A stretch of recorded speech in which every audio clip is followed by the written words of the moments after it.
వీడియోలో మనం సరూప త్రిభుజాల ధర్మాలను ఉపయోగించుకొని ఇచ్చిన రెండు సరూప త్రిభుజాలలో తెలియని ఏదైనా ఒక భుజం పొడవు ఎలా కనుక్కోవచ్చో తెలుసుకున్నాం కదా.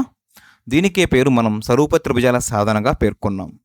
అయితే ఈ వీడియోలో మరికొంత భిన్నంగా ఉండే సమస్యని మనం సాధించబోతున్నాం. అందుకే ఈ సమస్యను క్లిష్ట సమస్యగా పేర్కొన్నాం. ఇంగ్లీష్లో దీన్ని సాల్వింగ్ ఛాలెంజింగ్ సిమిలర్ ట్రయాంగిల్స్ ప్రాబ్లంగా చెప్పవచ్చు. చూడండి ఏమిటో ఆ క్లిష్ట సమస్య, మనం ఎలా సాధించబోతున్నాము. ప్రక్కన చూపిన చిత్రంలో సిఎఫ్ భుజం పొడవు కనుక్కోండి. ఇది మనకు ఇచ్చిన చిత్రం. ఈ చిత్రంలో మీరు గమనించినట్లయితే ఏబీ భుజం పొడవు 9 యూనిట్లు ఉంది, ఈడీ భుజం పొడవు 12 యూనిట్లు ఉంది. అయితే మరి యొక్క ఏ భుజాల పొడవులు మనకు ఇవ్వలేదు, కానీ 3 శీర్షాల దగ్గర 3 కోణాలు ఇచ్చారు. బి శీర్షంగా, ఎఫ్ శీర్షంగా, డి శీర్షంగా అన్ని శీర్షాలుగా 90 డిగ్రీల కోణం ఉందని మనకు స్పష్టంగా తెలుస్తుంది. సమాధానం ఇచ్చిన చిత్రాన్ని అలానే గీయండి. మీరు గమనించినట్లయితే ఇటువంటి చిత్రాల నుంచి తెలియని ఏదైనా ఒక భుజం పొడవును మనం సరూప త్రిభుజాల ధర్మాల ద్వారా సులభంగా కనుక్కోవచ్చు. అయితే సరూప త్రిభుజాల ధర్మాలు ఉపయోగించాలి లేదా అన్వయించాలి అంటే కనిష్టంగా 2 సరూప త్రిభుజాలు ఉండాలి. మరి ఉన్నాయా లేవో గమనిద్దాం. మీరు గమనించి చూస్తే ఏబిడి త్రిభుజము అదేవిధంగా సిఎఫ్డి త్రిభుజము సరూప త్రిభుజాలు అవుతాయి. ఎలాగో గమనించండి. ఏబిడి త్రిభుజంలో బి శీర్షంగా, సిఎఫ్డి త్రిభుజంలో ఎఫ్ శీర్షంగా లంబ కోణాలు ఉన్నాయి కదా. కాబట్టి angle ABD equal to angle CFD equal to 90 డిగ్రీలు. రెండు చోట్ల లంబ కోణం ఉంది, అది 90 డిగ్రీలకు సమానం కదా. అలానే రెండు త్రిభుజాలలోనూ అంటే ఏబిడిలోను సిఎఫ్డిలోను రెండు త్రిభుజాలలోనూ డి శీర్షం ఉమ్మడిగా ఉంది. అంటే రెండు త్రిభుజాలలోనూ డి దగ్గర కోణము సమానమని అర్థం.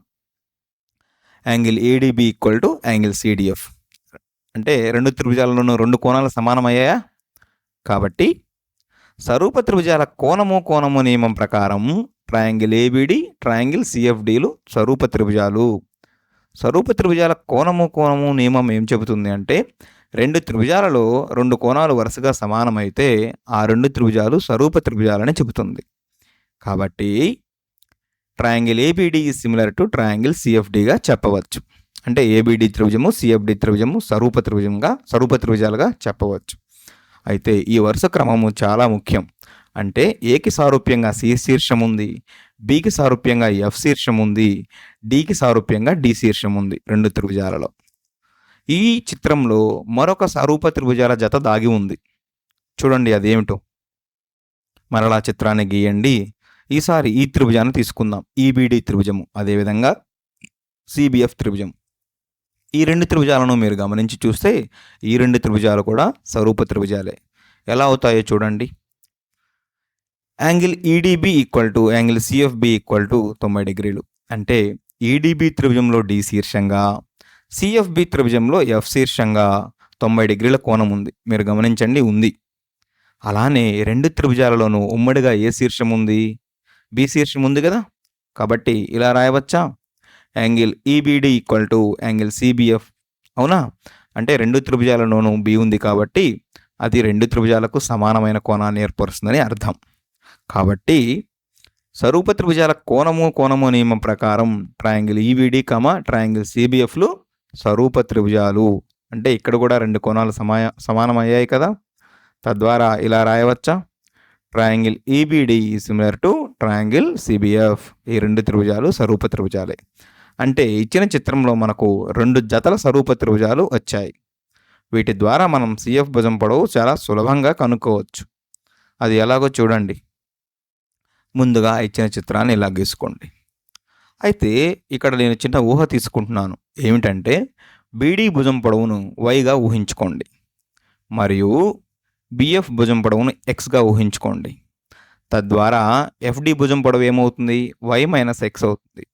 ఈ ఊహ ద్వారా మనకు సిఎఫ్ భుజం పొడవు చాలా సులభంగా కనుక్కోవచ్చు. చూడండి ఎలాగో. ముందుగా మొదటి సరూప త్రిభుజాల జత triangle ABD similar to triangle CFD కదా. అంటే ఏబిడి త్రిభుజము, సిఎఫ్డి త్రిభుజము సరూప త్రిభుజాలు. ఏకి సారూప్యంగా సి ఉంది, బికి సారూప్యంగా ఎఫ్ ఉంది, డికి సారూప్యంగా డి ఉంది. అయితే ఈ సరూప త్రిభుజాలలో భుజాల నిష్పత్తులు సమానం కదా. చూడండి ఏ భుజాల నిష్పత్తులు తీసుకుంటున్నాను. ఏబిడి త్రిభుజంలో బీడీ భుజము, అదేవిధంగా సిఎఫ్డి త్రిభుజంలో ఎఫ్డి భుజము సారూప్య భుజాలు.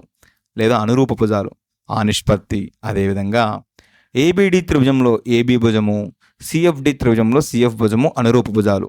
ఈ నిష్పత్తి సమానం అవ్వాలి. అంటే BD by FD equal to AB by CF అని. అయితే బీడీ ఎంత వై కదా, అదేవిధంగా ఎఫ్డి ఏమవుతుంది Y minus X equal to AB by CF. అయితే దీని లవాన్ని హారంగా, హారాన్ని లవంగా రాయండి రెండు వైపులా. ఇలా అవుతుంది Y minus X by Y equal to CF by AB. కొంచెం విశదీకరించి రాస్తే CF by AB equal to 1 minus X by Y. అవునా? ఎందుకని? వై బై వై 1కి సమానం అవుతుంది, మైనస్ ఎక్స్ బై వై అవుతుంది. దీనిని 1గా ఊహించుకోండి, అంటే మొదటి సమీకరణం అనుకోండి. మనకు రెండవ స్వరూప త్రిభుజాల జత ఉంది కదా, అదేమిటి? Triangle E D B is similar to triangle C F B. ఈ రెండు త్రిభుజాలలో కూడా అనురూప భుజాల నిష్పత్తులు తీసుకుందాం. ఏమిటది?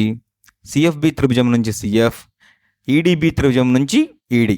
అవునా? సిఎఫ్ బై ఈడి ఈక్వల్ టు, అదేవిధంగా సిఎఫ్బి త్రిభుజం నుంచి బిఎఫ్, అదేవిధంగా ఈబిడి త్రిభుజం నుంచి బీడి. ఈ రెండు నిష్పత్తులు సమానం అవ్వాలి. ఎందుకని? ఆ రెండు స్వరూప త్రిభుజాలు కాబట్టి. అయితే మనకు తెలిసిన విలువలను ప్రతిక్షేపిద్దాం. సిఎఫ్ బై ఈడి ఈక్వల్ టు బిఎఫ్ ఏం రాయవచ్చండి? ఎక్స్ రాయవచ్చు. అదేవిధంగా బీడీ ఏమవుతుంది? వై అవుతుంది. దీనిని మనం మొదటి సమీకరణంలో ప్రతిక్షేపించి చూద్దాం. తద్వారా CF by AB equal to 1 minus CF by ED. అవునా? ముందుకు వెళదాం అలానే. ఇదే కదా మనం తీసుకున్న చిత్రము. మరియు CF by AB equal to 1 minus CF by ED. అయితే మనకు చిత్రం నుంచి ఏబి విలువ మరియు ఈడి విలువ చాలా సులభంగా తెలుస్తున్నాయి, కానీ సిఎఫ్ తెలియదు. మనం కనుక్కోవాల్సింది కూడా సిఎఫ్. ప్రతిక్షేపించండి ఏబి మరియు ఈడీలను. C F by 9 equal to 1 minus CF by 12. అవునా? ఎందుకంటే ఈడీ 12 కదా, అదేవిధంగా ఏబి 9. కుడివైపునున్న సిఎఫ్ బై 12ని ఎడం వైపు తీసుకురండి. C F by 9 plus C F by 12 equal to 1. రెండింటిలో సిఎఫ్ ఉమ్మడిగా ఉంది కదా, బయటకు తీయండి. C F into 1/9 plus 1/12 equal to 1. అయితే 9కి 12కి మనం 36 కసాగుగా తీసుకోవచ్చు.